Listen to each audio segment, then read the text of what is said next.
Thank you all for being here and welcome to the latest in what is our semi-regular nonprofit navigation series. I am Julie Klima. I am the managing director here at the Midwest Center for Nonprofit Leadership. And just as a reminder, the center is dedicated to enhancing the performance and effectiveness in the nonprofit community through education, research, and service. Before we get to today's topic, I do want to make sure that everyone knows that our annual Nonprofit Leadership Conference is coming up on November 20th. And this year's theme is leading at all levels. So in addition to having 10 breakout sessions to choose from, attendees will be hearing from keynote speakers, Dr. D'Angela Burns-Wallace from the Coffin Foundation, and our very own Director Emeritus, Dr. Dave Renz. Since you're obviously interested in leadership, you can consider today's session to be a teaser for the conference. You can find out more information about that on our website at mcnl.org or at the link that Mark just put in the chat.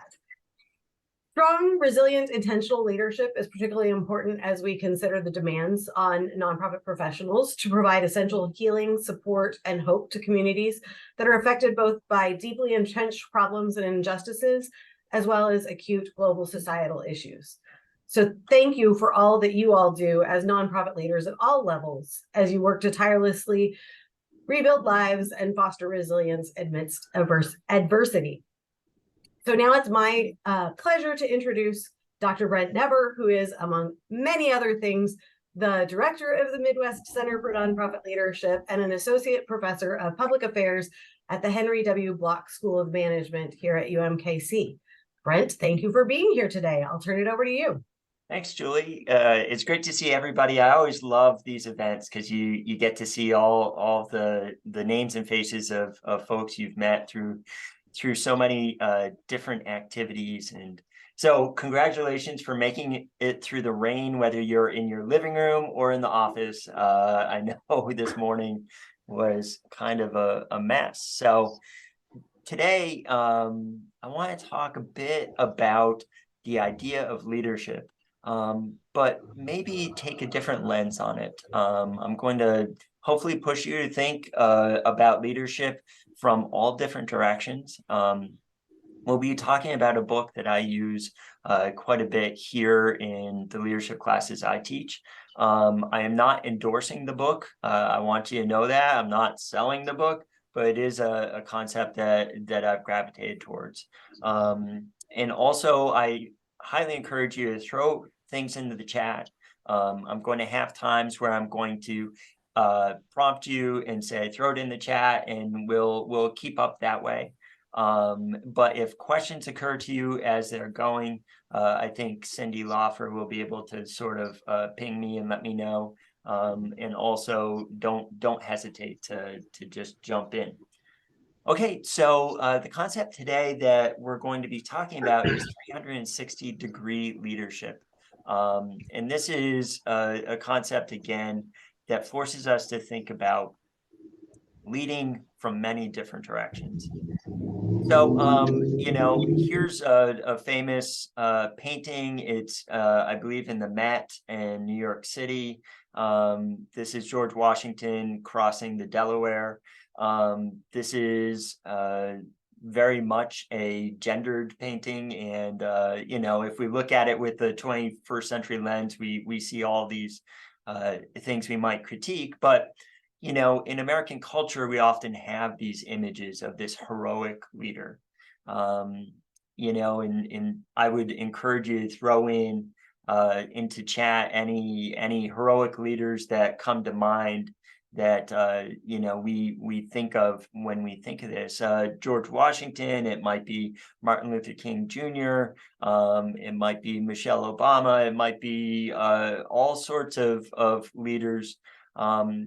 Oftentimes we in popular culture think about that person at the top, right? They're the ones, RBG, the ones who are, as George Washington is, he's standing up in a boat in the icy Delaware River, probably a dangerous thing to be doing, directing people to some sort of, victory.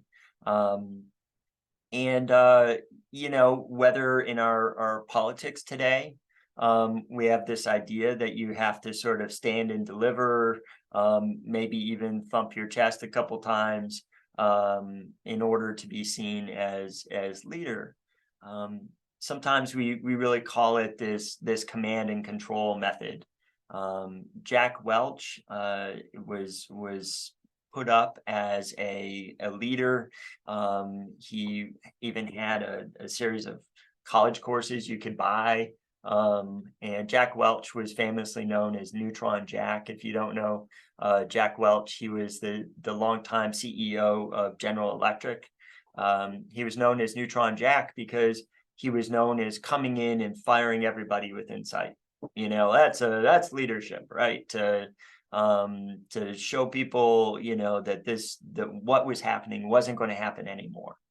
Now, of course, he had other qualities, and I'm vamping a little bit on Jack Welch, but you know, the other way we've thought about leadership are kind of these leaders who really play on your emotions, you know, who you know, politics aside, you know, two previous politicians or presidents, I would say, from different angles were known for playing on your emotions, right? Either you know, got a tear in the corner of your eye, or you know, you felt mad and angry and indignant, whatever it might be. But you know, there was this sense that these leaders at the top had a way of drawing you in. Here's the thing. I think that's all BS. I think that is not a very helpful concept. I think that what it does is it can shut out a lot of people out of the you know, needing to lead, whether you're leading within your unit, whether you're leading your organization, you're leading your board. And so all of those heroic sort of images serve to crowd people out. So in your mind, though, so now I've given you my thought, throw it in the chat. What does a leader do? So if you want to give us an example, throw that in the chat too. But just take a minute, throw in a couple of ideas of what a leader does.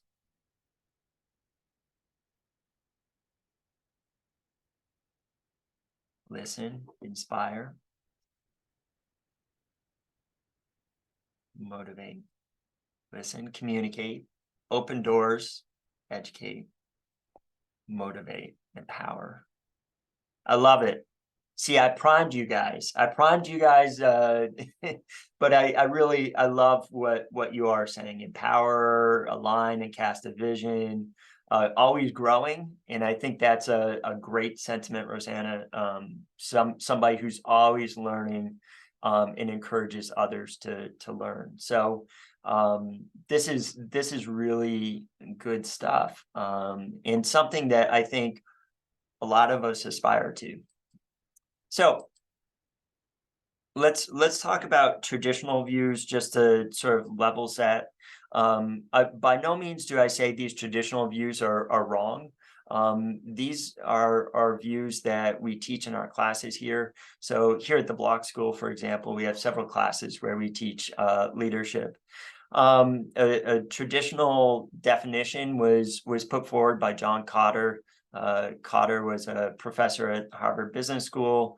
You know, the traditional view is leaders, they cope with change by setting direction, aligning people, motivating, and inspiring. So we did see motivation there in our chat. Vision, so that's setting direction. And those are all applicable. I think we can all agree that whether it's a political leader, whether it's your executive director, your board chair, you would imagine that this would be an important role for a lot of people at the top. And then Yukel also comes up with these series a series of functions that leaders follow. As I said before with Kotter, create alignment between objectives and strategies. So for those of you who've been through strategic planning, you know, you come up with these four main goals, these four main directions you want to go. You come up with a strategy to get there, and then it's often a leader who's going to then build it out and to say, okay, well, how do we break this down? What does finance do? What does marketing do? In collaboration with the people in those units. Building task commitment, making sure that people feel like, hey, your job is really important for all of us moving forward, even in those tough days. Building out mutual trust and cooperation, that culture piece that is so essential to our organizations. I mean, we are in a sector where culture matters, I think, particularly. We think about intrinsic versus extrinsic motivation, and research shows that people in the nonprofit sector have more intrinsic motivation. What that means is that they're there because this makes them feel good. It makes them feel attached to a mission, to a community, to families, whatever it might be, versus extrinsic motivation, which is motivation based on external rewards. Usually we're talking about money. So you need to sort of build this sense of culture around, hey, we're in it for each other, for our families, for our communities, whatever it might be. Strengthening a collective identity. This is what Cornerstones of Care stands up for. This is what the Boys and Girls Club stands for. Organizing, coordinating activities, encouraging and facilitating collective learning, which I think we saw again. I think Rosanna talked about always growing there. So helping people see how they continually grow, and that moves into developing people. So these are certainly very applicable. I'm not saying they're not applicable. But what I am saying is we have to really broaden out our lens a little bit more. And partly that is because nonprofit organizations are, I think, a little bit different than you might find in the for-profit sector. Partly because structurally, a lot of nonprofits tend to be flatter than a corporate or a for-profit organization. So oftentimes we have 2, maybe 3 levels of management at most within our organizations. That's not all of us, but I think a large part of us have that. And with that, coupled with the intrinsic motivation, where we're not there necessarily for the paycheck. We do need to pay our mortgages and our student loans, but oftentimes we're there for the mission also.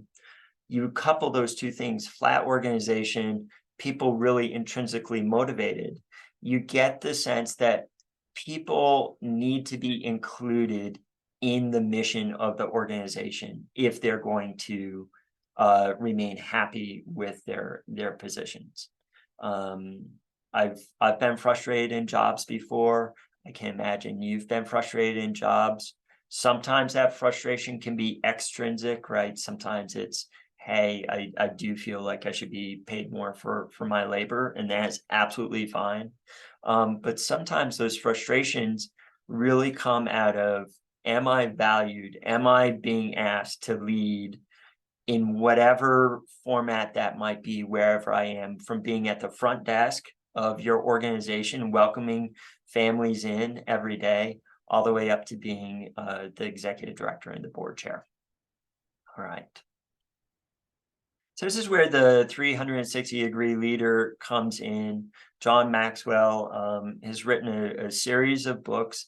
As I said before, I use this in a particular class. It's for honors students who are business majors, but who are being put in a organization, in a nonprofit organization, as an intern.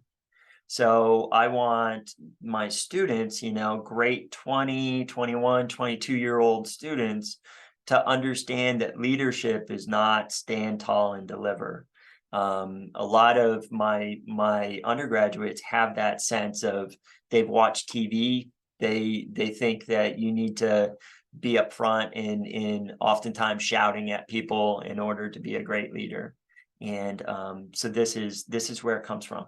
What I will say is I'm not selling the book again. And I want you guys to know that, but I found it very useful. So let's start with some myth busters here. All right, and this is from the book, to give it absolute credit.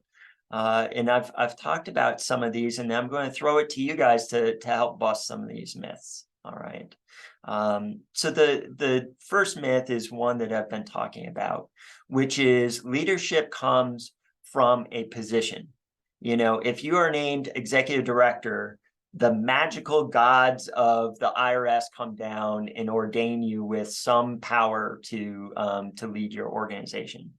And so this creates this idea that, well, until I get to the top, I'm not going to be a leader. That's the second one, the destination myth, the idea that you have to work your way up, slog through it. We see this in popular media a lot. There's been quite a few movies. The Devil Wears Prada, I think, is one where, you know, you got to be the intern who gets screamed at and yelled at and, you know, ordered around, and you know, before you finally get to that magical pinnacle of the organization. The influence myth. So people would follow me if I were at the top. Again, this idea that people are influenced by power. And so if you're magically in the CEO's office, you're going to fall into a trance of whatever the CEO or ED or board chair, whomever, whatever they might say. The freedom myth. This is a great one. So those of you who are executive directors of your organizations, I challenge you. I really want you to bust this myth. I'm an associate dean. I'm not, you know, at the very, very pinnacle of my organization, but I have found this to be a troubling sort of idea that each step you go up, you have more degrees of freedom to do anything you want. And you know, I'm sort of saying that might not be actually the case.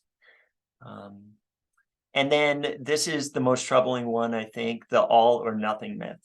So, hey, if I can't make it, if that top spot is blocked from me, then I'm out of here. You know, it's just not going to happen. And this, I think, is a very real you know, problem in flat organizations where, you know, you may only have one or two or three sort of executive level positions. There's only so many people who will be able to move up in your organization. And I work with a lot of students who are mid-career in the graduate program. They're 35. They've been program directors for a few years, and they're starting to get really frustrated and starting to say, I'm going to hop out of here because I need to be able to have freedom or whatever it might be. So let's do some myth busting here. All right. What I want us to do is sort of and talk about these. And now, Julie, I sort of threw a curveball at you because I actually think I want to do breakout rooms now. I can set them up, or are you all set, Julie? I got it. All right, so here's the deal, guys. We're only going to take about 5 to 8 minutes. And I want you guys to look at these myths, and all you have to do is sort of think about what is true about them, because the nice thing about myths is there's always an element of truth, and then what's not true about them. All right, so just 5 minutes, we'll hop in, and then we'll hop out, have a really quick discussion about that. All right.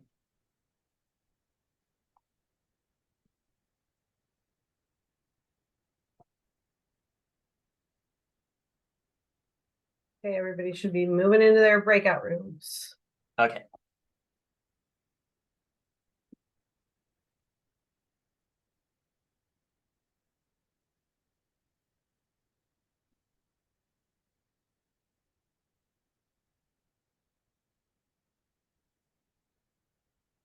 hoping if I post in the chat this screenshot, they will be able to see it. Thank you. Yes. Yeah.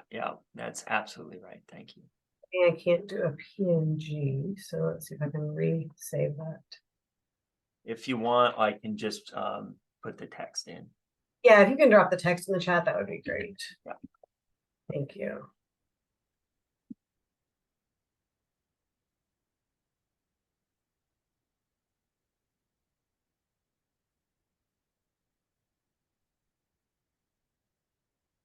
So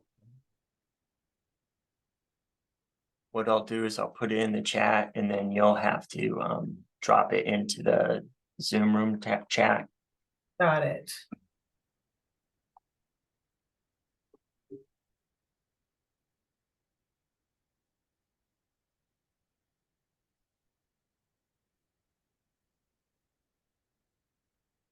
So,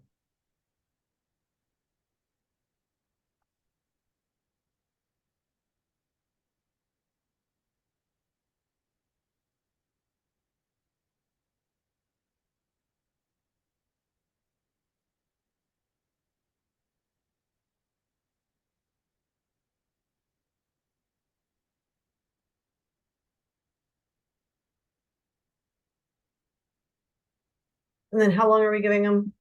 5 minutes, so 8:56 would be a good stop point. Okay, I'll give them a 1 minute warning. Yeah.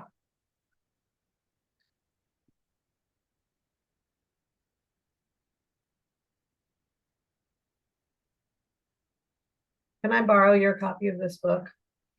Yeah. In fact, I might have a couple extra. I do have another copy. Sweet. Yeah. So John Maxwell, he apparently there's a connection with sort of some church or Christian type aspects of leadership, and so it's if that's your thing, that's great. If not, I understand. Maybe you But just you gave got me it. Oh, I love it.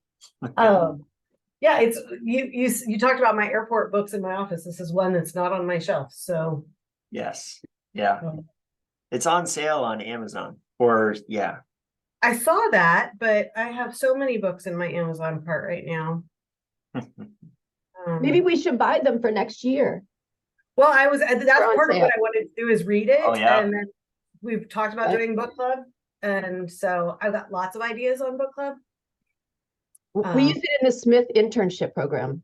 Yeah. I figured that's what he was talking about. Yeah. So maybe, well, Cindy, it's only I $13. mean, is it a good deal right now? Should we do that? Buy 10 of them or something? Or We can, we have the budget for it. So Yeah. Okay, let me submit a quick Yep. request. And 10 might be enough for a couple of years. So we usually have no more than 5 a year. So that's right. Yeah. All right. give them a 2-minute warning. Right.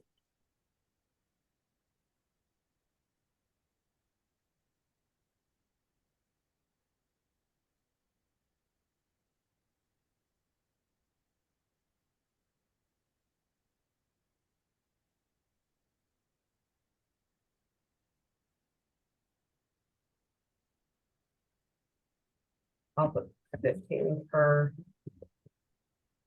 once we factor in. I guess we don't have to pay tax if 15 orders. We'll see. Right.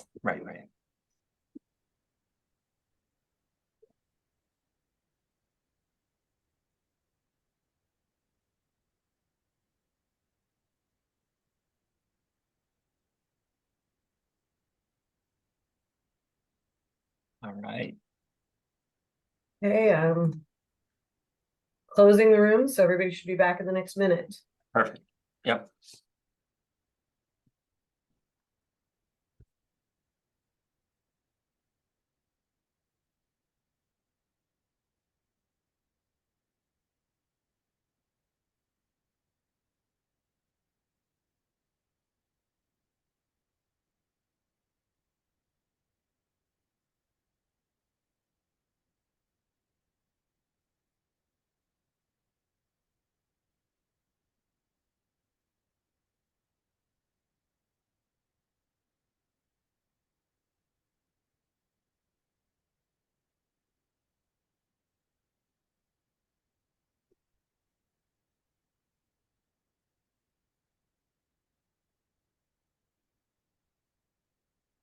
Hey. All right. Wonderful. So you guys are back. I hope you had a good discussion about these myths. So I'm gonna ask you to sort of leverage the chat here. So what I want you to do is throw into the chat maybe the myth that you think in your organization might be at work. Just choose one. And it's no big deal. All of our organizations, I guarantee, have some of these myths going on. And it's no big deal at all. So Emma, the influence myth, people would follow me if I were just on the top. Absolutely. Any other myths that might be in your organizations? The freedom myth, I know. The freedom is something that is really persuasive or pervasive. The destination myth, yeah. So I think a lot of these are at work, and so here's the thing: is well, what do you do about it? So that's what the rest of this presentation is about. All right. So, and the central concept that I want us to sort of play with here is leadership should be leading up, down, and across. All right. So typically we think of leadership as leading down. You are the supervisor and you have subordinates. You are the executive director and you have employees. Or you are the board chair and you have employees or an executive director underneath you. And that's true. I am not saying that is not an important role. But the other directions I think are a little less understood. So because we're in flat organizations, we also lead across. How often are we in a situation where you're working with your peers? Whether it's peers within the organization, so you are working with people on a team. Sometimes you're working outside of your organization. In the nonprofit sector, it happens all the time. You're on a collaborative group in the community addressing houselessness, addressing youth violence, whatever it might be, where you don't have that positional power. You can't tell somebody what to do. And then leading up. And this is, for my students, really challenging.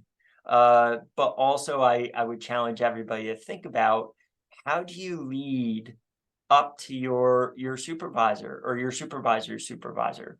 And so that's kind of for a lot of people, a mind trick that we'll work through.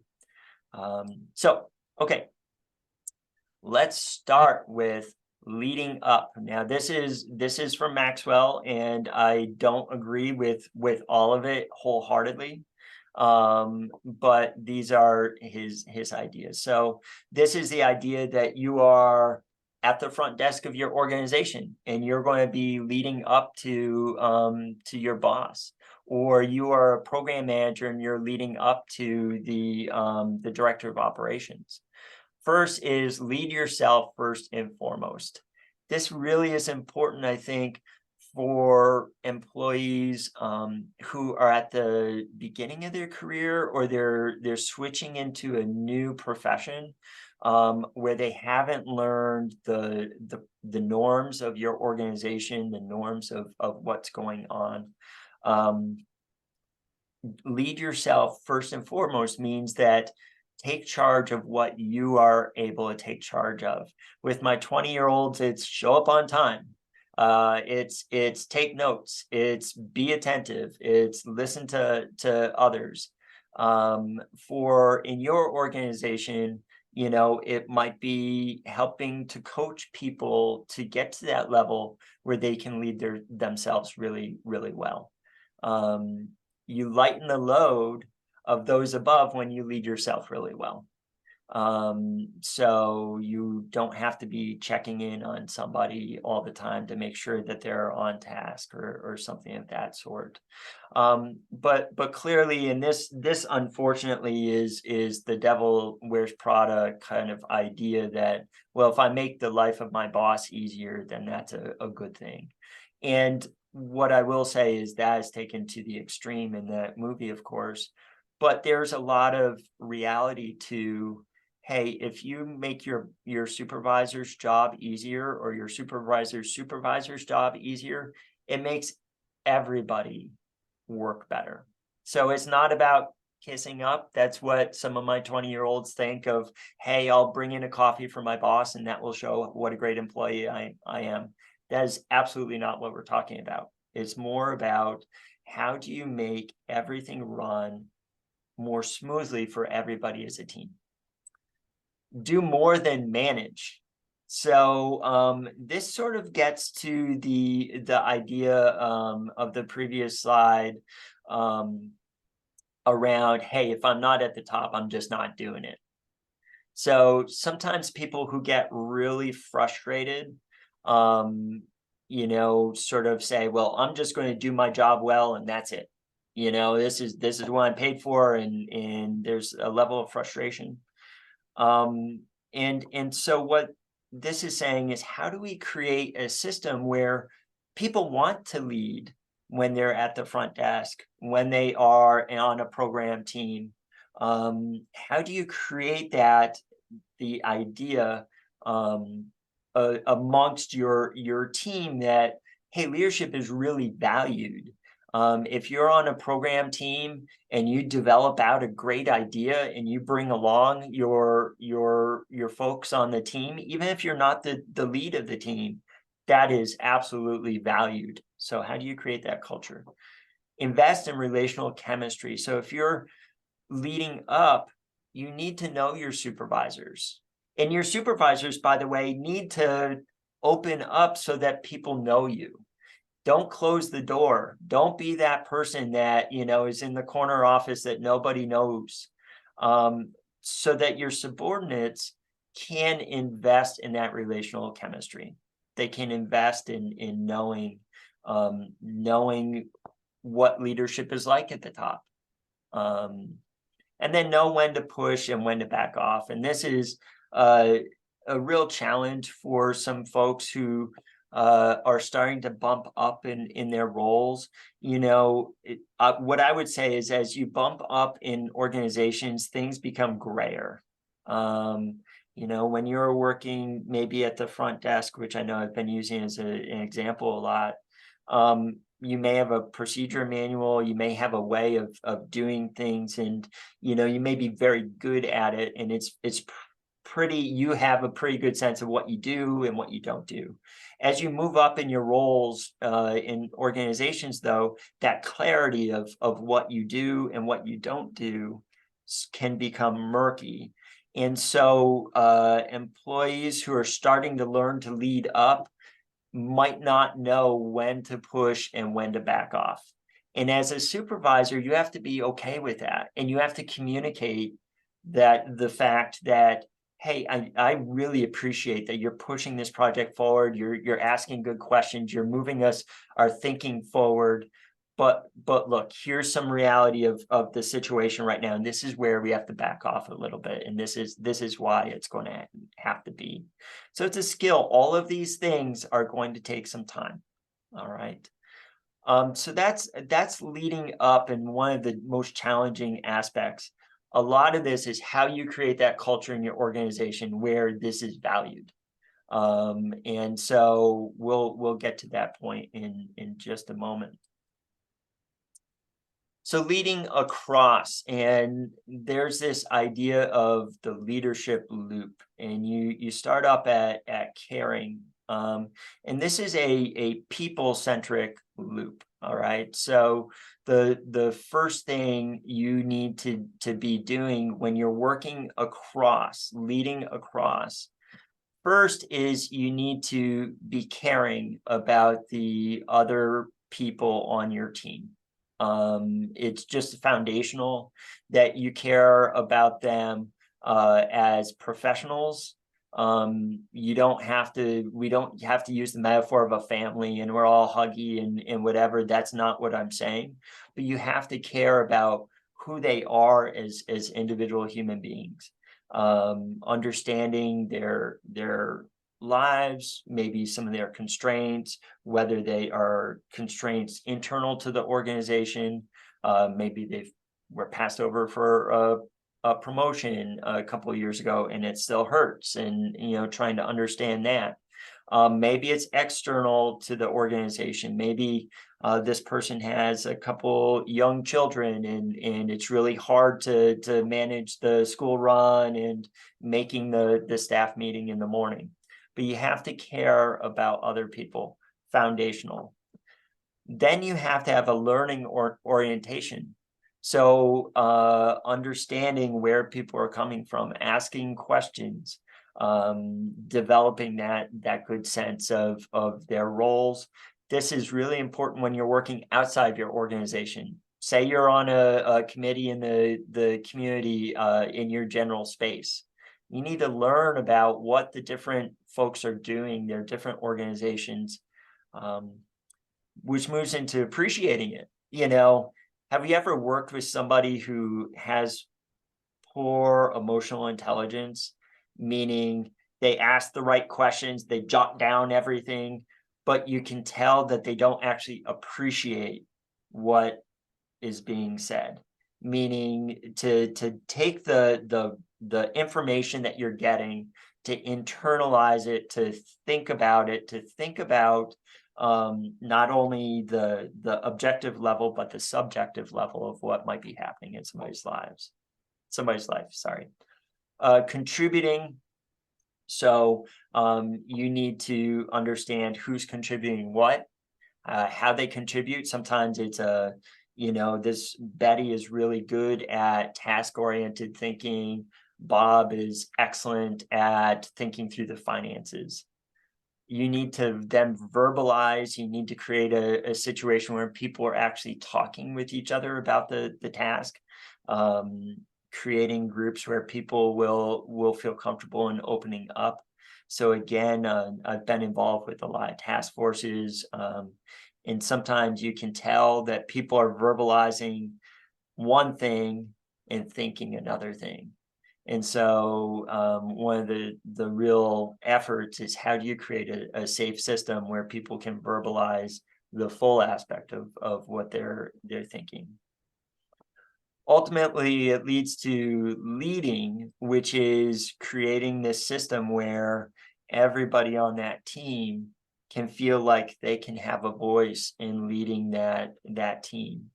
And this is where I encourage you to think outside of that idea of like, well, that would be a terrible mess if everybody thinks they're a leader, because I would say you're probably falling into the position myth if you think that. A really highly effective team, and when you've been on them, they're a joy. You know that everybody is feeling like, hey, I can put in my 2 cents, my labor, my thought, my whatever. And it all works together. And those are such enjoyable situations, which then leads to this celebrating success, creating a system where you are then saying, look at what we did, and really calling out all the efforts of everybody there. And this is a flat thing. This is laterally. This is not easy. It takes time, and certainly a lot of effort. So when you're leading across, here's some principles that Maxwell talks about. First, be a friend. It's not be a brother. It's not be a best friend. It is be somebody who is there for somebody else. And that's the idea. So it's not, hey, we're going out for beers and we're besties and the like. But in those lateral arrangements, you really do have to honestly care about people. Let the best idea win. Boy, this is tough, right? Because you can get so fixated on your idea. This is how we move forward. I'm in it up to my eyeballs. I know exactly what we need to do, and I'm going to argue the point until I win. In lateral situations, you can burn out your welcome when you take this winner take all sort of idea. So how do we create a system where people understand that your idea might not win today. And frankly, it's not about winning. It's about moving the ball forward a little bit more. Expand your circle of acquaintances. This is the famous networking kind of idea that a lot of us may cringe at. This is not going out to a happy hour and handing out business cards. What it is, though, is within your office setting, understanding and knowing as many folks as possible. Even if you're at the front desk, and I imagine the person at the front desk actually knows a lot of people at the organization, but how do we bring new members onto the team so that they know everybody? This is John in finance. This is, Betty in marketing. So the more you understand people, the more you know people, the easier these teams can work laterally. Avoid office politics. I talk with my 20-year-olds about this, but this stands with people who are further on in their career. Office politics only is going to get you in to a point where people can't trust each other. And so effective teams really operate when people trust each other. And lastly, don't pretend to be perfect. First off, nobody likes that, working with that person. Second off, though, we all have challenges, and we all need to share our challenges. And for the fact that when you share your challenge, other people are able to say, well, you know what, I understand organization is not the thing you love doing. I love organizing things. How about I take charge of this on this team? So that's leading across and leading down. So again, leading down doesn't mean you have to be at the top of your organization, but it is an element of you having a power dynamic over somebody else. You may not be a direct supervisor, but maybe you're a director of finance and you're talking with a brand new hire who might be in a different department. You still have to think about leading down. Walk slowly through the halls. Let people know you. Drop in, talk, eat lunch with folks, take people out to coffee. Develop each team member as a person. So think about the fact that we are all unique. We all have unique aspects of what we do. Place people in their strength zones. Never put somebody in a situation where they're going to fail.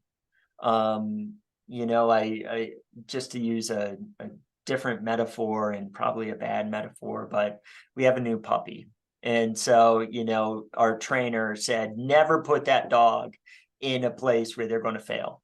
Now, we're talking about people, and that's why it's a bad metaphor. But what I will say is never take on that new employee, give them the really tough project that nobody wanted to take. That's not a way to build comfort, trust across people. See everyone for all that they can be. It can be hard. We can be in our positions. We can say, oh my God, John's coming at me with that story about the soccer game this weekend again. I can't take it. It's going to be another half an hour I'm not going to have in my life. And you can't just see John for that thing. You have to see John also for the fact that, hey, John's excellent at doing our books. Or, boy, John really understands. He came from this other organization and he really understands the ecosystem out there. Model the behavior you desire. So going in your office, shutting the door, screaming on the phone, whatever it might be, those are not good cues to people who are around. Transfer your vision. Let people understand what you're seeing. That, again, you might be director of finance. So within your lane, what's your vision? How do you transfer that to the person at the front desk who might not understand that maybe he or she is welcoming somebody in and promising more than your organization can provide. And you need to sort of take that person aside and transfer that vision of, within the finance lane, these are our constraints financially. We can't take on this family and provide these services. And reward success, but also don't stop innovation. So you need to certainly give people pats on the back, celebrate success. At the same time, don't create a system where people only are celebrated for success. Create a system where people are celebrated also for doing new things that might not have worked. Because if you create a system where success is the only thing, then you're going to create a system where people do not want to tell you about things that aren't working out really well. All right, so let's put it together. First off, you can't be everything to everybody, and you just got to own it. We all are flawed in one way or another. That's absolutely great. And you need to own it. So people know that I love teaching. Organization is probably not my favorite thing to do at the very top of my list. And I own it. And also I think people on our team understand that, and they pick me up in that aspect, and I hopefully pick them up in other aspects. Co-create systems that allow and encourage the practice of leadership. So create systems throughout your organization where people are able to pick up the ball and move it forward. So if it is somebody who is just hired, who might be, at the administrative assistant in your office, whomever, those people all have tremendous value for your organization. How do you create a system with them where they are going to be a leader in whatever spot that might be? Acknowledge and reward great 360-degree leadership. So that is you within wherever you are in your organization to call it out, whether it's in the weekly meeting to say, gosh, I saw that, Frank and Cindy and Joe last week took on this crisis that we had when our system went down, and they decided to fix it, and within half an hour we were all back up and going, and that's absolutely amazing work. And also, not only did they do that, but they created a 5-step procedure for the next time it happens and they aren't around for what we should do. So that is a small example of how somebody not only did their job, but then created a structure, a procedure that leads to future good things happening. And that is truly, in my mind, 360-degree leadership. And not everybody is able to get there, and that's absolutely fine. But we need to try and coach up those who aren't getting there, and there are going to be some folks who are saying, this is squishy, it's not my thing, I don't want to do this. Or those are people who, and we've seen them, who said, I'm not paid enough to do this. You guys want to do your leadership thing and your whatever, I'm out. You need to first off understand their motivation, understand why they're out, and then think about what you might be able to do to bring them in. The understanding, though, is that not everybody can come in. And that's just the way of the world. Not everybody is going to agree with you on what you're doing. Okay, so that's 360-degree leadership. We have 10 minutes here to sort of discuss if we have examples or questions. So, Emma, you have a question here. Do we focus too much on the poor leadership moments or myths that individuals may and will demonstrate. How might that influence our Have you 360? tried getting a home improvement loan at a bank lately? Good luck. Some of those rates can be 12 to 15. All right, we need to, higher. there we go. There we go. Perfect. All right. So how do we focus too much on poor leadership moments, or calling attention to it?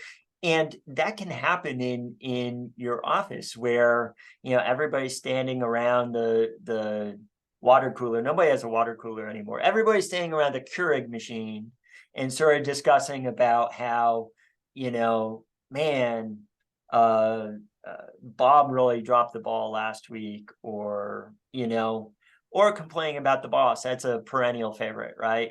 Man, she just doesn't get us. And those things, first off, we have to understand those happen. So you aren't going to just say, well, you can't say that. But the question is, how do you create systems where you talk about that in a way of how are we going to evolve that situation? How are we going to help, whether it's the boss and leading up in being a better organizer? So with me, how are we going to help Brent organize his life a little bit better so that he isn't terrible at this, that, or the other thing? And so that's something that really is the leading up bucket that you need to work on. Brent, we have a question about balance. So when you're trying to encourage leadership and create that climate in your organization, what do you do with the people that sort of see that open door and just want to take over? How do you balance that? Yeah. So Sister Bridget, thanks for the question.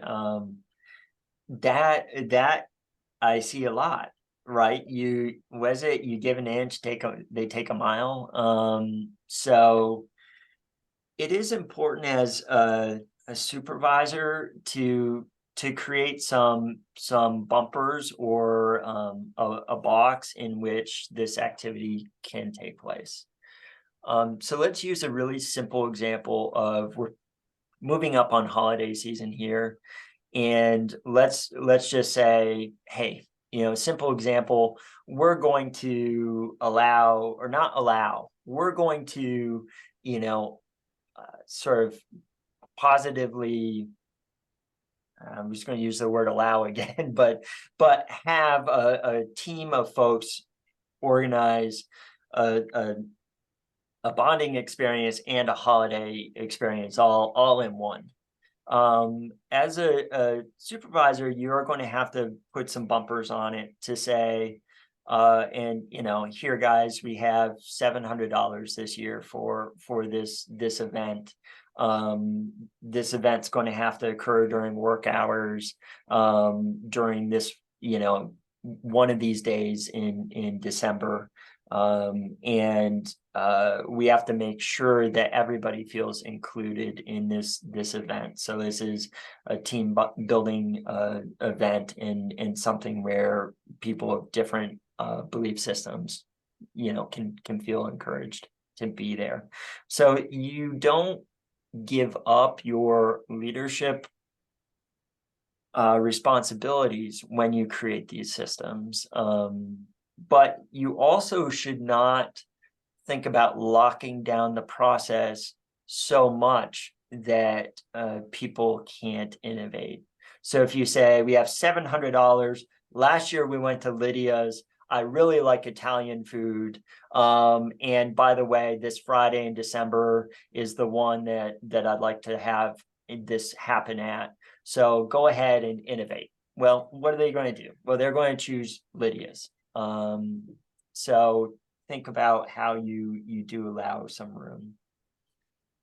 Let's see here. So Robin, any guidance for how to help an executive level nonprofit leader that becomes very defensive when any feedback is given or a question is simply asked? Absolutely. So what I would say, Robin, is that this is not only a challenge for the person who's leading up, but it's a challenge for the person who's at that level that is getting defensive. So this is something where it happens in tandem. The person getting defensive needs to start to nudge into this idea of, well, what does leading down look like? And that is, again, we went through it, thinking about things that you could change, thinking about your challenges, being open to these questions. But leading up also, remember, is about understanding the people with whom you're working above. And so if you understand that John is really touchy about the fact that last year we lost the grant that John was the program manager of, and that, you know, he really sort of gets upset whenever we talk about it. You're going to have to think about leading up with John whenever things come up around that grant. So, you know, I think one thing to do is never make it personal. Never to create a situation where your subordinate is going to get knocked down for just being honest also. And so this is a relationship that's going to have to build out over time with baby steps. Janelle, okay, how do you create organizational level skill building and leadership and culture change? Where to begin? Some atmospheres allow it, promote bullying, which stands to learned skill. This absolutely can happen. And you know what, here's a saying that I really dislike, which is leadership comes from the top. If you want to internalize anything that I talk about today, I would say that's not true. Leadership comes from a culture of everybody feeling empowered to lead.